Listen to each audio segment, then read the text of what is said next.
Last goodbyes, guys. Guys, kung dili ninyo makita nga mga mag-post, kikidnap namin. At kung di ko mag-post mga nasa alas 6, ma'am, namatay namin. Yes. Wala may organs. Kuha na mo mga... Hala!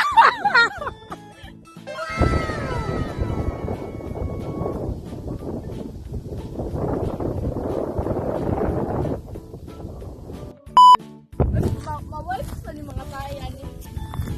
Madala mag-wipe.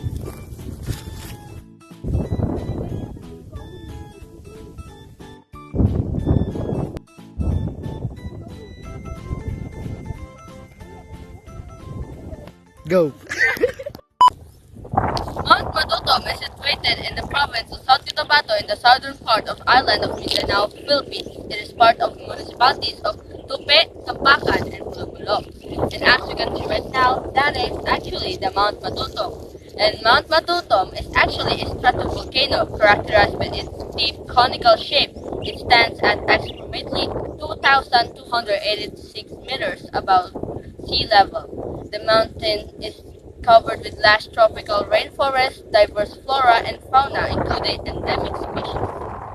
And the volcano is composed of layers of hardened lava, ash, and other volcanic materials. It is considered dormant with no historical eruption recorded. Mount Matutom is part of larger Cotabato volcanic arc, which includes several other volcanoes in the region. Yay! Tara na! Ate, ang OA naman. Ang haba na ng lakbay namin. Patungong Lereo. Pirena, ikaw ba yan?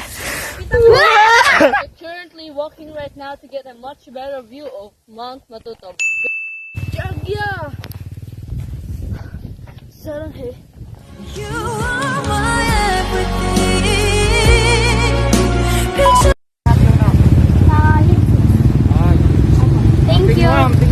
Ay, kuya, ay ka daw, kuya. Ay.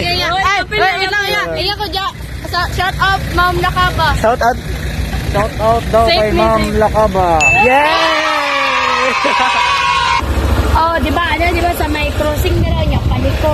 Nga, pa-strip. Pa-strip. Ay na lang doon. Ay, nakibili. Nagsuman ba? Thank you po. Let's go. Hey! Free ride.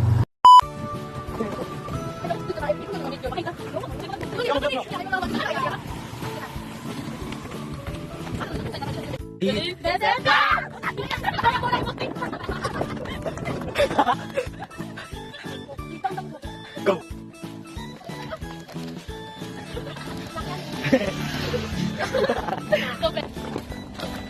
Kuya, pwede mag-hi?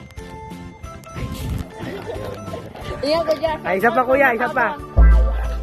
Eh, thank you.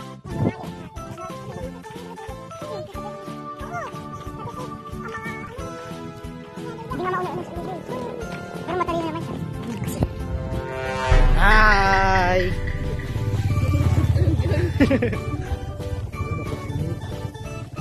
Tingin mo. Hey! Sino naman? 1, 2, 3. Ang galing, Amir!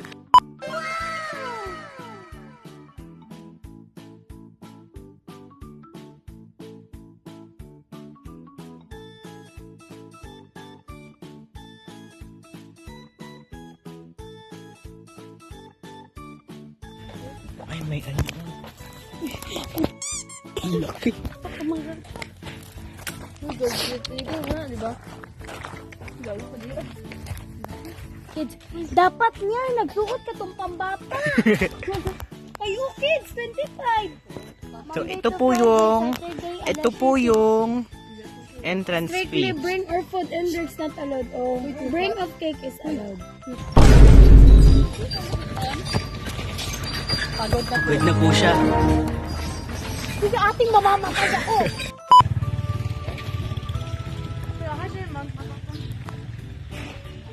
We are finding Mount Matutom. Saan na? We're here right now at Hill 6. Though we thought that if we climb here, we're gonna see the Mount Matutom, but unfortunately we didn't. That's why we're here right now to show to you guys the view. So let's begin. Environmental significance. Mount Matutom and its surroundings area are recognized for their biodiversity. The mountain is home to various endemic and endangered species of plants and animals. The forest surrounding Mount Matutom contributes to local water sources and ecosystem services. Mount Matutom holds cultural significance for indigenous people living in the region, including the Tiboli and Blaan tribes. It is considered a sacred mountain and is part of traditional belief and practices of local communities. The mountain and its surrounding features in local folklore and oral traditions. Tourism and recreation. Well, Mount Matutom attracts tourists, hikers, and mountaineers interested in its natural beauty and challenging trails. There are several hiking trails leading to the summit, offering panoramic view of the surrounding landscape. Tourism activities around Mount Matutom contribute to the local economy and promote conservation efforts.